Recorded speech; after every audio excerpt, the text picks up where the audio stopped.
Okay, so in my last video, I spoke about the happiness equation, and in that video, if you haven't watched it yet, I also mentioned this other book called How to Be a Badass by Jen Sincero. Both of those books that I just mentioned, I feel like have been very life changing for me at different moments in my life. The happiness equation, the first time I read it, was very eye opening, very life changing. And when I read You're a Badass by Jen Sincero last year in the summertime, it ultimately was very, very life changing for me. I feel like I have read numerous amount of books throughout my lifetime, probably around like 50 or 60 different books where I felt like they made an impact on me, but not anything that was like ultimately so life changing. I've only encountered very few books that I felt that way about. Today's book that we're going to talk about is one of those books that absolutely changed my life in so many different ways, but Chicken Soup for the Couple's Soul. I have read chicken soup novels before when I was a teenager in high school. I read like one or two of them. I wish I still had those actually, because I feel like they would give me a really good perspective on whatever they were about. I forget what they were about, but they were one of the chicken soup novels. I wasn't sure what to expect from this novel because I haven't read a chicken soup novel in a very, very long time, but it's basically a collection of short stories of real life things that have happened to people, real life perspectives of different situations and how people either overcame them or how they decided to kind of deal with that situation. There's a lot of different topics within this book. There's love, there's grief, there's hope, there's growth, there's relationship problems, there is topics of divorce, marriage, communication, friendship, parting and then coming back together. There is love just in general, just like happy marriages.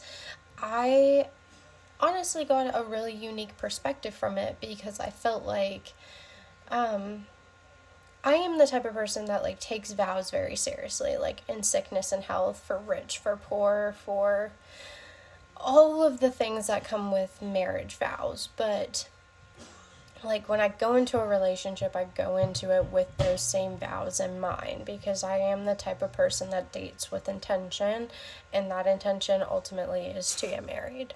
However, I feel like this book made so many other things besides just those vows prevalent to me, like what a partner should be like, how you should be in a partnership, what it means to love somebody fully and be for them, like be there for them in the hardest times possible, or the, you know, those parts where like love is truly unwavering. There's a lot of different little quotes. There's little passages like this, 50 ways to love your partner. And then there's also a lot of it's about loving yourself and nurturing yourself, taking care of yourself, being the best version of you. So, Chicken Soup for the Soul is very much so a Christian based novel as well. So, a lot of it has to do with having God in your life and how that makes you a better partner. This one says 50 ways to love your partner, and it's a lot about like just the mundane things, but how like those mundane things are so important in a relationship.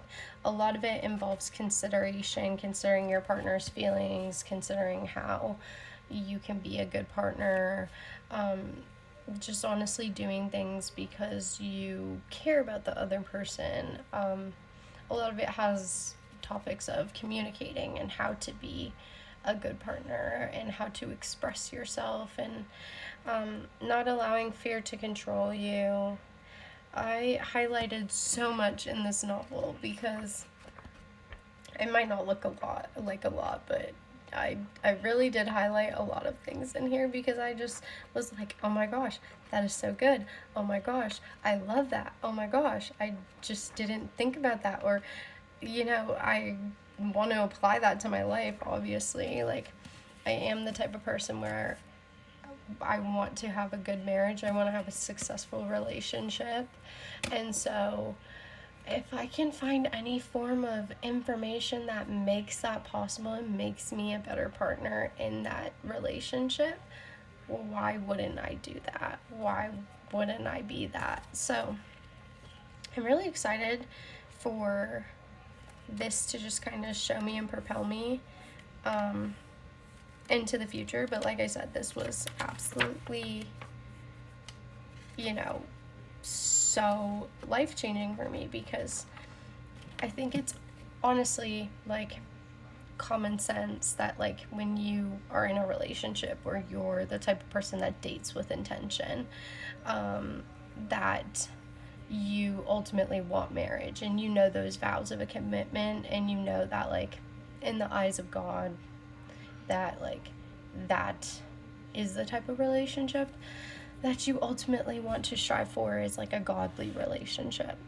But there's so many other things that tie into that are like within those vows that are not just plain and simple. Like loving someone in sickness and health is being there when they're in their good health and being there in their bad health, taking care of them, providing for them, being there in the worst of times to be a true support system, as well as being there in the best of times to still be a true support system.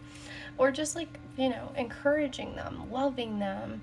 I think for rich or for poor, it's like, you're going through those hard struggles of financial. Is that person going to be with you and waver through it? Yes, they ultimately should.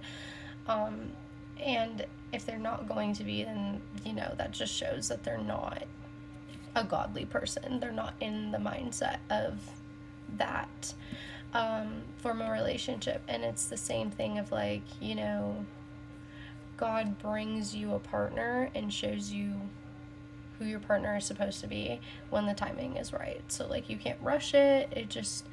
It will be brought to you when you're ready. A lot of things it talked about was like flow and just like going with the flow, trusting God, having faith, being,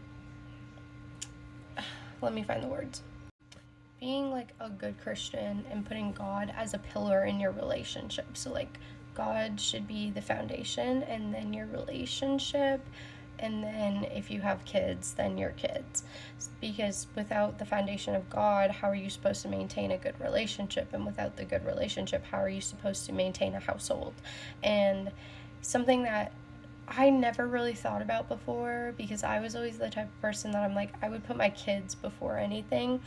But what it made me realize and have a different perspective is that without me and my partner having a good relationship, we can't be proper leaders. And like, if you're looking at a godly relationship, man and woman should lead each other in different ways, and then you should lead your children.